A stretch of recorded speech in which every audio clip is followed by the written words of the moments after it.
오늘 읽어주신 하나님 말씀은 세례 요한의 아버지 사가랴가 성령의 충만함을 받아 메시아의 오심을 찬송하는 노래입니다. 그 속에는 메시아가 오시니 메시아의 시대가 도래하는 것에 대해서 하나님을 찬양합니다. 누가복음에는요 찬양 시편이 많아요. 특별히 예수님 탄생에 관련된 얘기를 할 때 찬양 시편이 많이 실려 있죠. 대표적으로 마리아의 노래, 그 머리 한 줄씩 머리 글자를 딴 마그니피카트라고 말하는 마리아의 노래를 비롯해서 여기 사가랴의 노래 아주 많이 노래로 불려지고 인용되는 그런 시편입니다. 또 천사가 예수님 나신 날 들에서 불렀다는 지극히 높은 곳에서는 하나님께 영광이요 땅에서는 기뻐하시는 사람들 중에 평화라는 그런 찬양도 있습니다.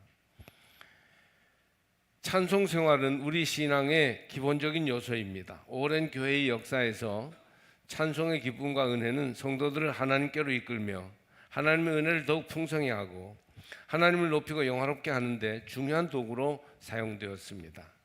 찬송 생활의 기쁨은 마귀를 물리치고 예배의 은혜를 더하여 현실을 살아가는 성도들이 영원한 미래를 바라보고 위로받게 하였습니다. 제 개인의 경험을 놓고 보더라도 저의 믿음은 찬송과 함께 자라왔다, 그렇게 저는 고백할 수 있어요. 신학교 졸업반일 때 다니는 교회 찬양대를 지휘하고 있었는데 한 번은 예배 시간에 찬송 부르면서 마음이 엄청나게 감동되고 그 부르는 찬송에 공감이 되는 거예요. 그래서 수도꼭지를 틀어놓은 것처럼 눈물이 솟아나왔습니다. 아마 그 상황에서 제가 맺혔던 게 있었던가 봐요. 아버지 하나님을 의지하는 마음을 노래한 찬송이었습니다. 영원하신 아버지 하나님이 저를 붙드시고 저와 함께 하신다는 것이 찬송 부르는 동안 그 곡조와 가사를 통해 뼈저리게 느껴졌습니다. 말로 다 할 수 없는 감동의 눈물이 쏟아졌어요. 절제할 수가 없었습니다. 찬송을 부르는 동안 하나님께서 내 믿음을 더욱 강하게 해주심을 체험할 수 있었습니다. 바로 이제 찬송 부르고 순서가 한두 가지 성경 봉독이 있고 그리고 이제 찬양대 지휘인데 겨우 눈물을 그치고 겨우 지휘를 하니까 찬양대원들이 이상하게 여겼던 그런 경험을 저도 한 적이 있습니다. 여러분은 어떤 찬양에 감동이 있었습니까? 여기 사가랴의 찬양처럼 그렇게 여러분의 마음에 다가오는 그런 찬양이 있었습니까? 성탄절이나 부활절에 사람들은 대표적으로 핸델의 메시아를 듣곤 합니다. 성가곡집 메시아는 메시아의 일생을 담은 53개의 곡으로 이루어져 있는데 1부는 예언과 탄생이고 2부는 순환과 속죄, 3부는 부활과 영생 이렇게 이루어져 있다 보니 성탄절에도 부를 곡이 있고 또 부활절에도 부를 노래가 있는 그런 찬양곡집입니다. 53곡 중에 예를 들어 12번째 곡은 메시아의 탄생을 노래하는 아주 제일 유명한 곡이죠. 우리를 위해 오셨다. 한 아기 우리를 위해, 한 아기 우리를 위해. 우리를 위해 오셨다. 한 아기 우리를 위해, 한 아기 우리를 위해. 아마 들어보신 분들 많이 있으실 것입니다.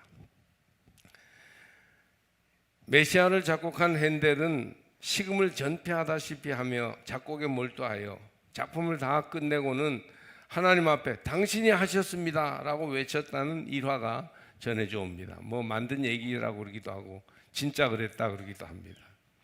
할렐루야라는 곡은 황제가 메시아 공연에 참석했다가 일어서서 들어서 그때부터 모든 사람이 일어나서 듣는 곡이 되었습니다. 원래 게오르그 프리드리히 핸델이 더블린의 한 자선단체로부터 작곡을 의뢰받았을 때 핸델은 거의 파산 상태였다고 합니다. 그가 의뢰받은 곡은 감금되어 있는 채무자들을 석방시키기 위한 기금을 마련하기 위한 자선 연주에 쓸 것이었습니다. 1741년 핸델은 그 일을 받아들이고 지칠 줄 모르는 열정으로 작곡에 임했어요. 단 24일 만에 오라토리오 메시아를 작곡했다고 합니다. 53곡이니까 굉장한 곡을 하루에 2곡씩 작곡할 정도니까 얼마나 대단히 열정을 가지고 위대하게 영감을 가지고 작곡했는가 하는 걸 알 수 있습니다. 그는 작곡하는 동안 집 밖으로 나가지도 않았고 잘 먹지도 않았답니다. 악보를 보면서 흐느끼는 헨델의 모습을 본 하인도 있었다고 합니다. 헨델은 자신의 경험을 더듬으며 작곡을 하는 중에 내가 내 몸 안에 있었는지 혹은 밖에 있었는지 나는 알지 못하나 하나님은 아신다. 내가 몸 안에 있었는지 몸 밖에 있었는지를 구분 못할 정도로 몰두하여 영감이 가득 차서 작곡을 하였다. 그렇게 말했습니다. 오늘 우리는 세례 요한의 아버지 사가랴의 노래를 읽었습니다. 예수님이 오실 때 그 길을 예비한 사람이 세례 요한이죠. 요한복음은 이렇게 증언합니다. 하나님께로부터 보내심을 받은 사람이 있으니 그의 이름은 요한이라.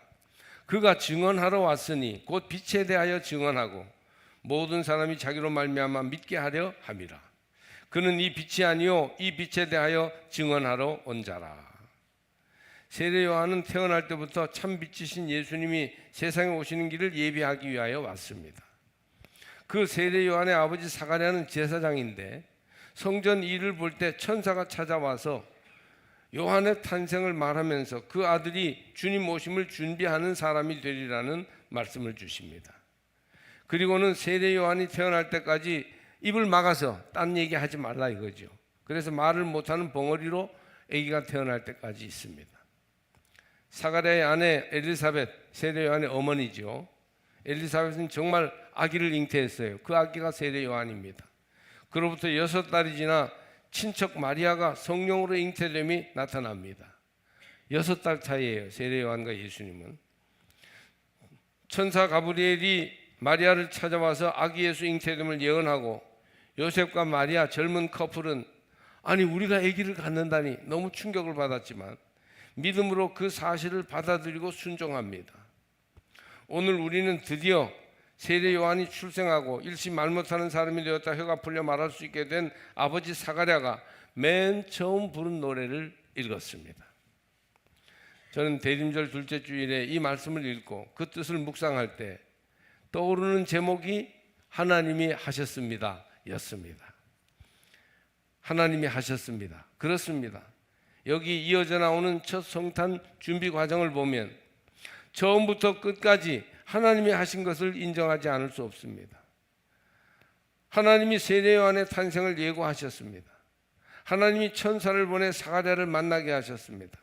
하나님이 요한을 보내시는 징표로 사가랴의 입술을 막으셔서 말 못하게 하셨습니다. 하나님이 엘리사벳이 세례 요한을 잉태하도록 하셨습니다. 하나님이 6개월 뒤에 가브리엘을 보내셔서 마리아에게 성령으로 잉태될 메시아를 보내시겠다 말씀하셨고 말씀대로 이루어 주셨습니다. 하나님이 요한을 태어나게 하셨고 6달 뒤에 구원자 예수님이 마리아의 몸에서 태어나셨습니다. 이럴 때는 아멘으로 이게 구색을 맞춰줘도 좋은데 조용히 듣기만 하시는군요. 하나님이 하셨습니다. 하나님이 우리 가운데서도 하실 것입니다. 오늘 구절들로 들어가 보면 이렇습니다. 첫 번째, 하나님이 구원을 간절히 기다리시는 이스라엘에게 다윗의 자손 구원의 뿔을 일으키셨어요. 68절 69절이죠. 우리를 위하여 구원의 뿔을 그종 다윗의 집에 일으키셨다. 뿔은 동물의 몸에서 높이 솟아 있습니다. 뿔은 또 힘을 가진 공격 무기로 쓰입니다. 구원의 뿔이란 힘을 가진 메시아 구원자를 가리키죠. 예수는 온 세상을 구원할 의롭고 자비로운 메시아예요. 선한 사람은 힘이 없고 힘센 사람은 선이 없고, 그런데 예수님은 선 그 자체이시면서도 구원의 뿔 힘을 가지신 분이셔요. 온 세상을 구원할 의롭고 자비로운 메시아이십니다. 힘을 가지고 계시며 주의 백성들을 구원하십니다. 두 번째 오늘 메시지는 주님은 이스라엘을 긍휼히 여기시고 그와 맺은 거룩한 언약을 잊지 않으신다는 것입니다. 72절을 보니까 우리를 긍휼히 여겼어요. 능력이 많으신 구원의 뿔일 뿐 아니라 긍휼하신 주님이시기 때문에 우리와 맺은 거룩한 언약을 절대 잊지 않으시고 꼭 지켜주십니다. 원수의 손에서 건지심을 받게 하십니다. 여기서 원수란 택한 백성을 괴롭히는 외적들이에요. 하나님께서 이스라엘과 세계에 주시는 구원을 깨닫지 못하고 받아들이지 않는 교회를 박해하는 적들을 말합니다. 진리를 거스러 행하는 자들이죠. 하나님을 믿고 오실 주님을 맞아들이면 원수들로부터 우리를 지켜주시고 주의 백성이 나아가는 길을 대적이 가로막지 못하게 하십니다. 이것을 성경이 말씀합니다. 세 번째로 사가랴의 노래에서 하나님은 세례 요한을 보내사 주님 앞에서 주님의 길을 준비하게 하셨습니다. 자기 아들이 바로 그 세례 요한인 거예요. 이 아이여, 내가 지극히 높으신 이의 선지자라 일컬음을 받고 주 앞에서 앞서가서 그 길을 준비하여, 주님 앞에 앞서가서 길을 준비하게 하시는 이로 세례 요한을 보내셨습니다. 낮은 곳을 돋우고 높은 곳을 깎아내리고 굽은 길을 평탄케 하며 그렇게 준비하실 그런 선지자가 자기 아들 세례 요한이라는 거예요. 여기서 사가랴는 천사의 말씀을 받아들입니다. 아멘. 우리 아들에게 그런 일이 일어난다고 하니 믿음으로 받아들이겠습니다. 주의 오실 길을 예비하는 자로 세례 요한을 하나님이 보내셨다는 사실을 받아들입니다. 세례 요한은 주의 앞에 오셔서 주의 길을 평탄케 하는 자로 부름받았습니다. 네 번째로 오늘 이 사가랴의 노래의 메시지는 주의 백성에게 죄 사함으로부터 오는 구원을 알게 하십니다. 죄 사함으로부터 오는 구원이에요. 세례 요한의 활동이 뭐냐 하면 세례 주는 거죠. 이름이 세례자가 붙었으니까. 근데 세례라는 것은 죄 사함으로부터 오는 구원이 바로 그것이에요. 죄는 우리 심령을 더럽게 하고 하나님 앞에 나갈 수 없게 만듭니다. 정결하지 못하고 하나님으로부터 멀어지게 하는 것이 죄예요. 그런데 죄를 회개하고 그 죄를 사하여 주며 그 결과로 정결하게 씻어주는 세례를 받게 하는 일을 세례 요한이 하게 될 것입니다. 요즘 세례 예비자 교육을 하고 있는데 이제 성탄절 바로 전주일인 12월 22일에 세례 받을 것입니다. 근데 제가 첫 시간에 그걸 얘기했어요. 세례가 뭐냐? 씻는 것이다. 흙으로 더러워진 것은 물로 씻으면 되고, 또 뭔가 때로 더러워진 것은 비누로 씻으면 되지만 페인트가 묻으면 비누로도 안 지니까 신나를 써야 된다. 그처럼 우리 영혼이 죄로 더럽혀져 있다면 무엇으로 씻을 것이냐? 예수님 보혈로 씻어야 된다. 예수님의 피의 희생이 우리의 죄값을 대신하였으므로 누구든지 예수를 믿고 그리고 그 피로 씻음 받을 때 죄로부터 깨끗함을 얻을 것이다. 할렐루야. 이게 바로 세례예요. 세례 요한은 죄의 현실을 깨닫게 하고 구원의 지식을 알려주며 죄의 용서를 통해 이루어지는 구원을 받을 수 있도록 준비시켰습니다. 그래서 예수 오심을 예비하였어요. 예수님이 왜 오셨습니까? 이 땅 위에 죄 사함 받은 백성들에게 하나님의 구원으로 인한 새 삶을 주시려고 오셨습니다. 할렐루야. 구원으로 인한 새 삶을 예수님이 주시는데 죄 사함을 받음으로 가능해지는 것이에요. 하나님의 긍휼이란 자비, 사랑이란 말로 번역되는 단어인데 긍휼은 히브리어로 라하밈이라고 말합니다. 이 히브리 단어 라하밈, 긍휼이라는 말은 레헴, 자궁이라는 말에서 나왔다고 해요. 어머니가 자궁을 찢고 자식을 출산하여 자신의 목숨을 다 바쳐 사랑하는 것처럼 하나님이 자신을 고통을 받기까지 우리를 사랑하심으로 사랑을 이루시는 것을 말합니다. 하나님의 긍휼하심으로 우리를 품으시는 그것은 자신을 내어주는 사랑에 근거한 것이요, 하나님이 우리가 겪어야 할 아픔을 대신 짊어지심으로 이루어지는 구원을 말합니다. 긍휼하심으로 언약을 지켜주신다. 이 메시지가 이 노래 속에는 들어있습니다. 조금 더 설명을 덧붙이면 이 모든 죄를 깨닫고 회개하게 하는 일을 하나님이 하셨다는 거예요. 회개한 자들에게 예수의 보혈로 씻어 죄를 사하고 정결케 하는 일을 하나님이 하셨습니다. 이 사실은 매우 중요해요. 핵심적인 예수 오심의 이유지요. 결국은 우리 모두가 죄사함으로부터 오는 구원을 알게 하시는 일도 누가 하셨어요? 하나님이 하셨습니다. 이로써 돋는 해가 위로부터 우리에게 임하여 어둠과 죽음의 그늘에 앉은 자에게 비치고 우리 발을 평강의 길로 인도하시리로다. 78절, 79절 아주 감동적인 구절이죠. 이 찬송의 위대한 후렴 구절입니다. 돋는 해가 위로부터 우리에게 임합니다. 하나님의 긍휼하심의 결과로 우리를 회개하게 하시고 회개로 인하여 구원해 주시고 그리고 죄사함을 누리게 하심으로 구원의 은혜 속에서 변화된 삶을 살게 한다는 것을 노래합니다. 여러분, 하나님은 구원하시는 하나님이십니다. 세례 요한을 태어나게 하시는 하나님, 요셉과 마리아에게 믿음을 주시는 하나님, 마리아에게서 예수를 탄생하게 하시는 하나님, 하나님이 이 일을 행하셨습니다. 죄를 알게 하시는 하나님, 죄를 회개하게 하시는 하나님, 죄를 사해 주시는 하나님, 우리의 심령과 인격이 변화되게 하시는 하나님, 이 모든 일을 하나님이 하십니다. 지금 여러분 가운데, 믿음을 가지고 하나님께 나오는 여러분 가운데 하나님의 구원하심, 죄를 사하여 주심으로 구원해 주시는 은혜가 있게 될 것입니다. 예수님은 돋는 해시입니다. 모든 인생과 사회, 나라의 어두움을 물리치시는 분이에요. 예수가 떠 있으면, 예수가 계시면 모든 어두움, 모든 죄악이 물러가게 될 것입니다. 예수 안에 예수와 함께 있으면 아무 염려 없고 모든 일이 합력하여 선을 이루게 될 것입니다. 이 모든 일을 행하시는 분은 바로 하나님이십니다.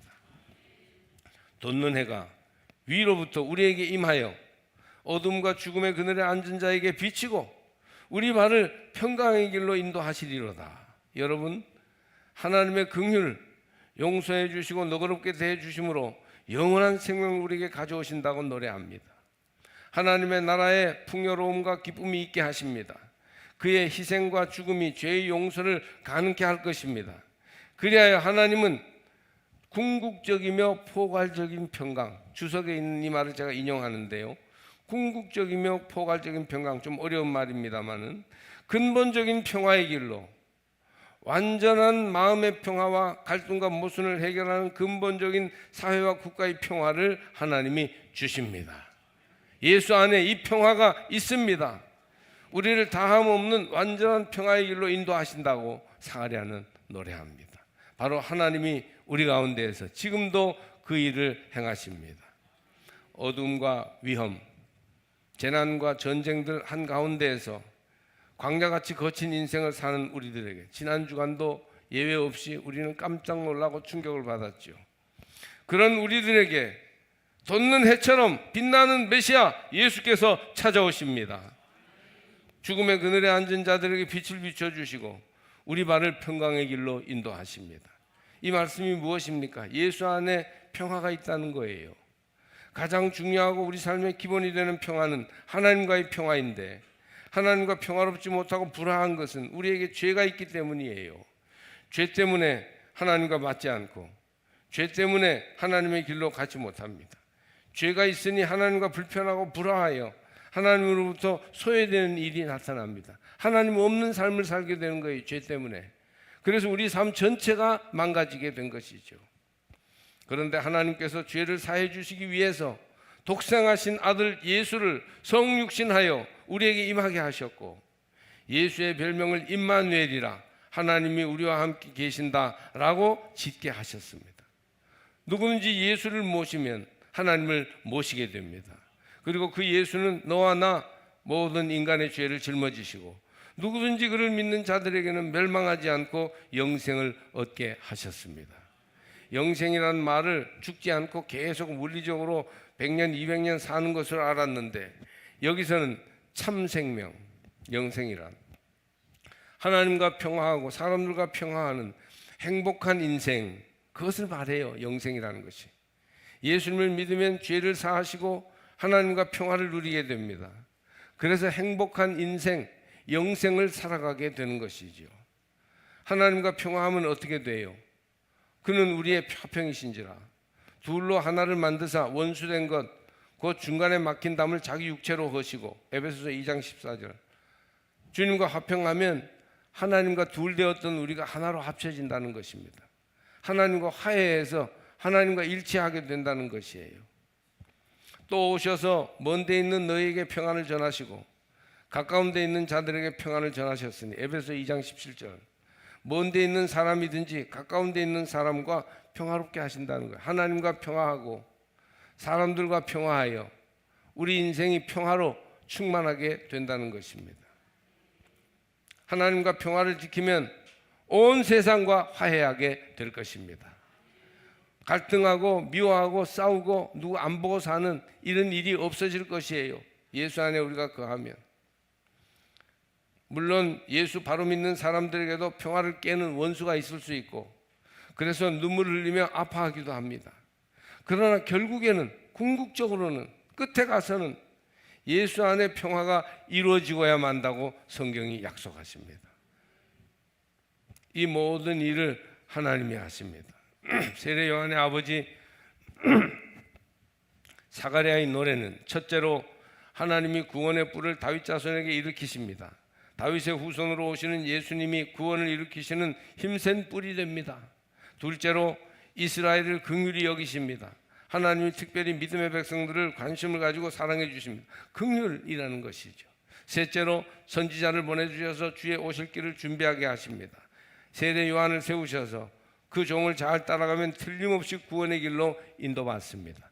넷째로 주의 백성에게 죄사함으로 오는 구원을 알게 해주십니다. 그 구원은 빛이요 평화예요. 궁극적인 평화, 가장 모든 것을 기본적으로 평화롭게 하는 그것을 예수 안에서 우리에게 주십니다. 이 메시지를 담은 아름다운 노래가 바로 오늘 우리가 읽은 사가랴의 노래입니다. 이 모든 일들을 누가 이루셨는가? 하나님이 이루셨다고 사가랴는 노래합니다. 돋는 해가 위로부터 임하여 어둠을 다 물리쳐 주시고 평화의 길로 인도해 주신다고 노래합니다. 그러므로 우리는 두 가지밖에 할 게 없어요. 기도하고 말씀대로 순종하는 거예요. 기도하는 것은 우리의 형편을 아뢰고 우리의 처지를 주께 고백하기 위해서 하는 것이고, 순종하는 것은 말씀대로 순종할 때 하나님의 일대로 하나님의 계획대로 다 이루어지기 때문이죠. 하나님이 하셨고 지금 하고 계시며 또 이루실 것이기 때문에 우리는 하나님께 기도합니다. 하나님이 하실 일을 믿고 기도하면 하나님이 택한 백성들의 죄를 사하시고 평화를 이루어 주실 것입니다. 어려운 난제들을 다 해결하여 평화롭게 흘러가게 할 것입니다. 또 우리는 말씀에 순종하며 삽니다. 말씀이 육신이 되어 오신 메시아 예수는 모든 일을 말씀대로 이루셨어요. 말씀이 육신이 되어 우리 가운데 거하심에 우리가 그의 영광을 보니 아버지의 독생자의 영광이요 은혜와 진리가 충만하더라. 요한복음 1장 14절 말씀. 기도하고 말씀에 순종하여 살면 빛이 비추고 평화의 길로 인도를 받게 됩니다. 로마 법대 졸업반 학생이 있었는데 아주 가난했어요. 졸업을 앞두고 마지막 등록금이 없었습니다. 당시 부자인 필립 네리 노인에게 가서 도움을 청했습니다. 그랬더니 노인이 학생에게 물어보았어요. 이 돈을 어디에 쓰려고 그러니? 그러자 학생이 말합니다. 예, 우선 마지막 등록금을 내고 대학을 마쳐야 해요. 그러니 제발 저를 좀 도와주세요. 그래? 그리고 그 다음엔 어떻게 할 건데? 법대 졸업하고 변호사가 되어야 하죠. 그래? 그리고 그 다음엔 돈을 좀 많이 벌어야죠. 그래? 그리고 그 다음엔 어떻게 할 거야? 멋있고 큰 집을 사야죠. 저는 너무 가난해서 큰 집을 사는 게 소원입니다. 그렇겠지? 그리고 그 다음엔 예쁜 신부와 결혼해서 가정을 꾸려야죠. 그래? 그리고 그 다음엔 아이들을 낳고 교육을 잘 시켜야죠. 그래? 그리고 그 다음에는 점점 늙어가겠죠 뭐. 그래? 그리고 그 다음엔 그러다 청년은 주저하다가 죽겠지요. 힘없이 대답합니다. 그래? 그리고 그 다음엔 어떻게 할 건데? 그 질문에 청년은 대답을 못했습니다. 노인은 그리고 그 다음엔 심판이 있고 영생이 있지 왜 대답을 못해? 죽기 위해 공부하려는 자네에게 돈을 주고 싶지 않지만 왔으니 돈을 주겠네. 하지만 내 말을 잊지 말게. 그리고 그 다음엔 심판이 있고 영생이 있어. 이 학생은 노인의 말에 충격을 받았어요. 자기가 지금 열심히 살아가고 있는 그 삶의 끝이 죽음이고 그 이후에 뭐가 있는지 자기는 생각 안 해봤는데 노인은 심판이 있고 죽음이 있고 영생이 있다고 말하고 있습니다. 법대를 졸업한 그는 계속 공부하여 나중에 그 대학의 총장이 되었습니다. 그 학교가 바로 우르반 대학이에요. 그 대학교 강당 입구에는 대리석에 이탈리아 말로 그리고 그 다음엔 이라고 쓰여 있다고 합니다. 그리고 그 다음엔 어떻게 되겠어요? 이 모든 일을, 이 모든 인생과 구원과 우리의 삶의 결말을 하나님이 이루어가고 계십니다. 우리 인생이 길고 한없이 무엇인가를 할 것 같지만 언젠가는 끝나고 말고 그 모든 걸음을 하나님이 인도하시고 하나님이 하십니다. 하나님이 우리와 동행하십니다. 하나님이 다 아십니다. 하나님이 하셨습니다. 하나님이 지금 하고 계십니다. 하나님이 다 아시고 지금 하실 것입니다. 그러니 여러분, 이 거룩한 성탄을 기다리는 계절에 주님 손에 맡기고 주님만 따르며 주께 기도드리고 찬송하며 하루하루를 살아가시기를 바랍니다.